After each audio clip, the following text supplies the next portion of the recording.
Praise the Lord. கர்த்தருடைய பரிசுத்த நாமத்துக்கு மகிமை உண்டாவதாக. இன்றைய நாள் பொழுதிலே உங்கள் அனைவரும் சந்திப்பதில் நான் மிகவும் மகிழ்ச்சி கொள்கிறேன். கர்த்தர் உங்களையும் உங்கள் குடும்பங்களையும் ஆசீர்வதித்து பாதுகாத்து வழிநடத்துவாராக.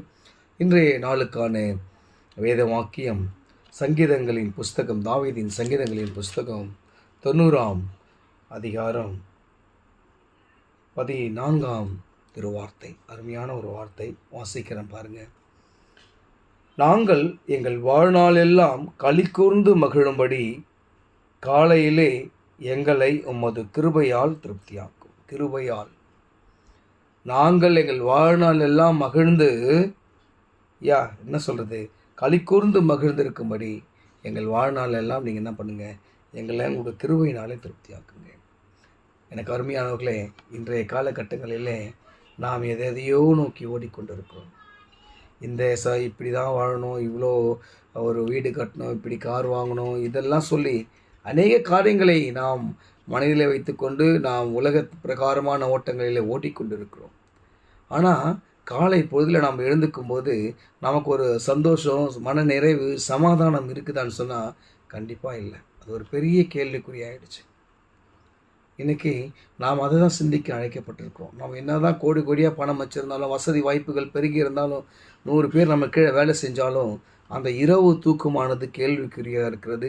காலையில் எழுந்துக்கும் போது ஒரு பீஸ்ஃபுல், ஒரு சந்தோஷம், ஒரு சமாதானம் இருக்குதா அப்படின்னா இல்லை. இதெல்லாம் நம்மளுக்கு வேணும்னு சொன்னால் நாம் என்ன பண்ணோம் அப்படின்னு சொன்னால் அவரை தேட வேண்டும். காலையிலே நாம் அதிகாலை நேரம் தட்டி தட்டி எழுப்பி எனக்கு புதிய கிருபைகளை கொடுக்கிறவர் ஆண்டவராக இயேசு கிறிஸ்து. அதை தான் அங்கே அழகாக சொல்கிறாங்க.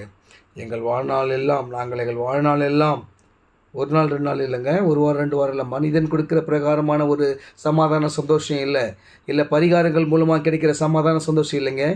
ஆண்டவருடைய அந்த சமாதானம், அந்த ரட்சிப்பு நம்முடைய வாழ்நாள் எல்லாம் இல்லையா களிகூர்ந்து மகிழும்படி காலையிலே எங்களை உமது கிருபை எப்படின்னா நம்முடைய வாழ்நாள் எல்லாம் நாம் மகிழ்ந்து களிகூர்ந்து மகிழும்படி கர்த்தர் நம்மை அவருடைய கிருபையினாலே நம்மை புதிதாக்குவார்.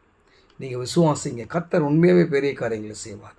அவருடைய கிருபையை ருசி பாருங்கள். காலையில் எழுந்து முழங்கால் படிடுங்க. ஆண்டவரே, நம்முடைய சமூகத்தில் வந்திருக்கிறேன், ஒரு பரவாயில்ல வேலைக்கு போகிறீங்களா, ஒரு 2 நிமிஷம் 3 நிமிஷம் கூட அவரை நோக்கி பாருங்கள். இல்லையா, நீங்கள் முழங்கால் படிங்க வேணாம், வாகனம் ஓட்டுறீங்களா சொல்லிகிட்டே போங்க, ஏசப்பா என்னை வாகனத்தை நான் போகிறேன், எங்களை வழிகளை என்ன பண்ணுங்கள், நீங்கள் என் கூட வாங்க, உணலான பாடல்களை செவ்வாய்ப்படுத்துங்க, எங்களை பரிசுத்தப்படுத்துங்க, எங்களை பாதுகாத்துங்க, இந்த குடும்பத்தை ஆசீர்வதிங்க, இந்த குடும்பத்தில் யாருமே இல்லாண்டவரே நீங்கள் தான் துணைன்னு சொல்லி